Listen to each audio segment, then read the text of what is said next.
Hi there, and welcome to this presentation, Understanding Resources Available to You. My name is Kathy Powell. I am the Program Director for POPIN, which stands for Parents Offering Parents Information and Networking, a program of Family Network and Disabilities. I am also a parent of a child with a disability. And as everyone that's listening that is a parent of a child with a disability, I'm sure you are all researching things online to find the information that you need around any wide range of matters, whether it be legal, medical, or educational. Because it's important that we learn about our child's rights and the school's responsibilities. So FND pulled together key links to help, links that you can trust, that are full of information and resources. So I have a lot to share.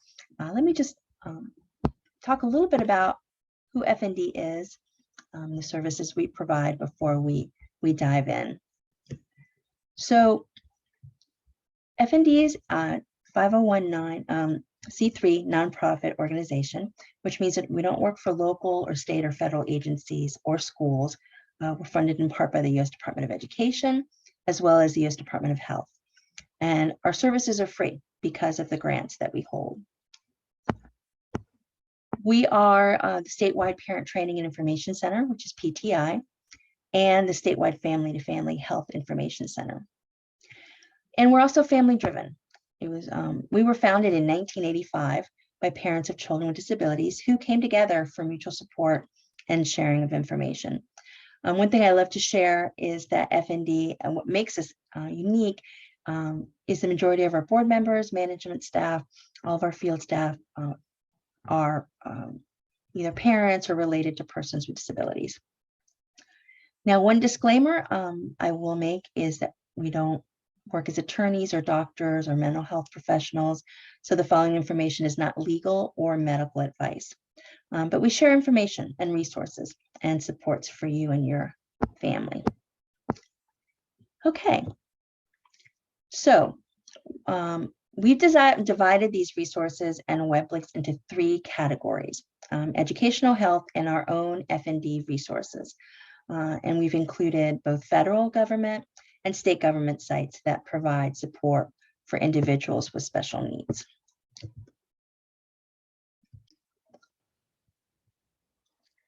We start with educational resources. And I'm going to talk about OSERS and OSEP.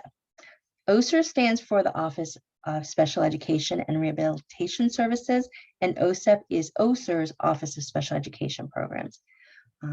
You can click here. That will show you, that will take you to the link. There you will also access the Individuals with Disability Education Act link. That's where they authorize formula grants to states and discretionary grants to institutions of higher learning and nonprofit organizations like us to support research, demonstrations, technology, professional development, and parent training and information centers, us, the PTI. So you can take a look at this information on your own. I am going to include a PDF of the presentation with all the clickable links, so you can take your time and go through it all. What I want to highlight on this page is policy letters. And these are often referred to as Dear Colleague letters, written by OSEP regarding the implementation of the Individuals with Disability Education Act. I'm going to click on them, and you will see the various documents right here. Okay, so take some time and look through those. Okay, next, if you go back to this OSEP page, you'll see on the right-hand column something titled Ideas That Work, and those discretionary projects. And there you will find all kinds of toolkits, topical issue briefs, resources, compilations of resources and information highlighting your evidence base and promising practices, skills and interventions in a particular area, your topical issues, some archive webinars, examples that include continuity of learning during COVID. Parents are really interested in that right now, as well as just proportionality and equity and family engagement. So, and in that same column on the right, you'll find the link to the IDEA website, along with some early learning and a whole lot more data collection information. Next is the Center for Parent Information Resources. This is a resource library for the Parent Center Network. It's our technical assistance, but it also has resources for families, and you can find resources of interest through some really quick find links. I want to show you what I'm talking about here. A to Z, all kinds of topics, and in different languages. Okay. Next is the Center for Appropriate Dispute Resolution in Special Education, also known as CADRE. And this program basically develops products that cover a broad range of topics, but specifically for preparing for and learning about dispute resolution processes and focusing on communication and collaboration, problem-solving skills. And on this site, you'll find fact sheets and videos, online learning modules, all kinds of briefs.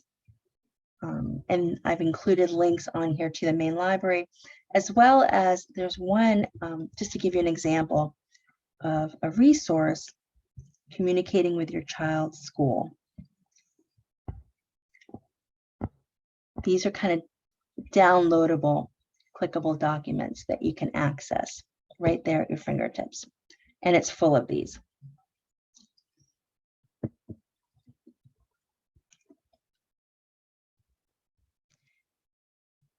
Next is the Institute of Education Sciences. And this houses several digital libraries of educational research and information. The first one is ERIC, and that one provides access to bibliographic records, journals, basically provides comprehensive, easy to use, searchable, full text database of education, research, and information for educators, researchers, and the general public. Then there's IESREL, which is a laboratory that works in partnership with educators and policymakers to develop and use research that improves academic outcomes. And then you go into What Works Clearinghouse, and that program reviews existing research on different programs and products, practices, policies, and the goal is to provide educators with information they need to make evidence-based decisions. So all kinds of information, resource libraries within each one of those links. So you will enjoy looking through those. Now we're into state resources, and this is your Florida Department of Education. It's actually their updated site. So if you've not visited in a little while, you will notice information is more easily accessible and organized better. You can find featured topics across the top, academics, even accountability if you're really want to drill down into information. Then you can scroll down.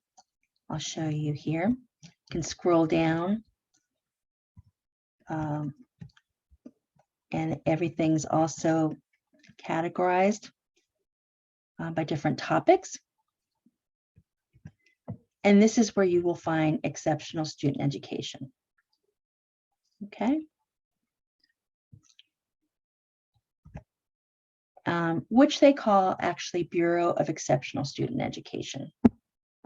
And this will take you to resources and information specific under that tab, where you will find publications as well as what's called technical assistance papers that provide guidance and clarification on the Individuals with Disability Education Act at the state level. Let me show you the publications. There's a lot. A to Z, all listed for you. A couple of my favorites that I love to share with parents is this one right here. Accommodations assisting students with disabilities. That's a great one. And then further down, you'll find quality IEPs. Oh, I won't go all the way down to Q, but quality IEPs that you can find information on the process of the IEP and all the components. So much to look through. Learn about the multi-tiered system supports, more information for parents. Here's your procedural safeguards. It's the rights and responsibilities that you get at the beginning of an IEP meeting. You can print a document here, and on and on. Okay. Going back. You can also, on these the site, access staff contacts, and I've broken out the ESC contacts as well as your ESC directors, and you can find agency contacts there as well.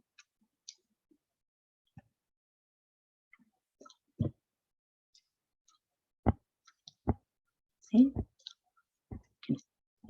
Broken out by different programs.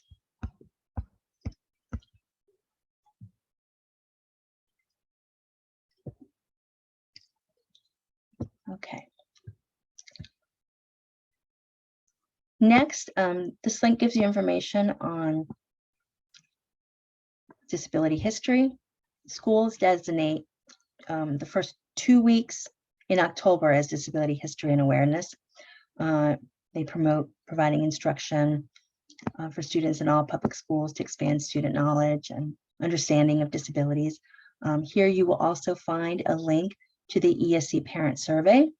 The survey, it surveys parents of children and youth with disabilities on how well Florida schools are partnering with parents and promoting parent involvement in their child's education. So as a parent, you will get the survey and be asked to fill it out. So I encourage you to do so. On this page, you'll also find some parent consent model forms, so you can see what they might look like when you're signing consent on various issues. The next slide. This link here will take you to Bees Weekly, along with a link to some presentations. You can also scroll to the bottom of this page and subscribe to different various listservs so that you can get these access to these on a regular basis. So I've included those links as well. Next, if you click here, you'll find the state discretionary grant projects tab. There's a PDF of the projects and their descriptions. It's an extensive list, so you can take some time to look through this later. And I'll be including a link as well. There's also a shorter overview of the projects that support district initiatives in a PowerPoint, that one at the bottom. Oh, and let me show you, there's also an acronyms and abbreviation list I found that you will find helpful. Okay. And here's just a couple of community partners and discretionary projects that I'll highlight because we work with them often. This one's Project 10, and they support districts with transition for youth with disabilities. And I added a link to 2 great resources that I share with parents. So you can take a look at those. The next one is Fiddlers, here, the Florida Diagnostic and Learning Resource System, and they provide programs and services for individuals working with ESE students, families, and support agencies.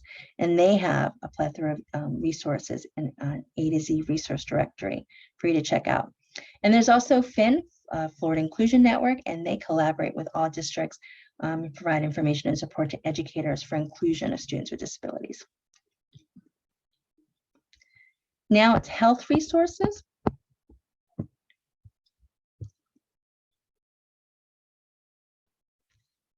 Children's Medical Services, it's a collection of special programs for eligible children with special needs. They have a variety of services from child protection and safety to child and family information, early intervention. They house Early Steps, Florida's early intervention system, and child development. They also do newborn screenings, and all of their services are provided by highly qualified physicians and nurses, social workers, and other healthcare providers. Next is Family Voices, and they are a national family-led organization of families and friends of children and youth with special healthcare needs. They connect a network of family organizations across the U.S. And basically our CYSHCN,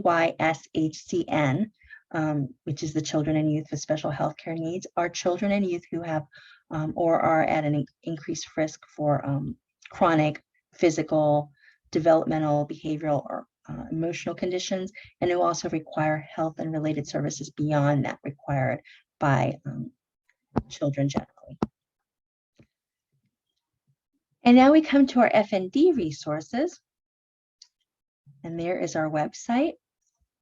I want to take you to our ESE downloadable resources. We have over 40 series, different series. We're always looking for topics that are relevant to families and districts, and we take high quality information from a lot of the sites that I've shared with you today, from OSEP, from BEES, for Department of Education, our National Technical Assistance. And I will click here to give you an idea of some of these. Special education resources, for example. Here are some of these. And the window's kind of size funky, so let me see if I can make it smaller. There we go.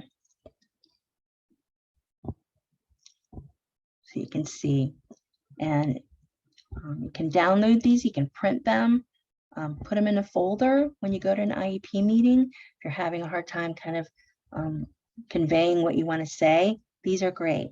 They help to keep you on track. They remind you of the steps, and there are so many different series. Okay. We also have series specific for healthcare resources, so you can find those on the same site. And these are our FND disaster readiness guides. You know, as a result of Florida being a high-risk hurricane area, and due to the 2 hurricanes that impacted Florida not too long ago, in the past years, we created these disaster readiness guides for families to help them plan in advance in case of emergency. That's the end of the presentation. Again, this is a brief overview of these resources. Once you start getting into those links and start clicking, you'll find so much information. I hope that you find it helpful, and I look forward to presenting again. Thank you. Bye-bye.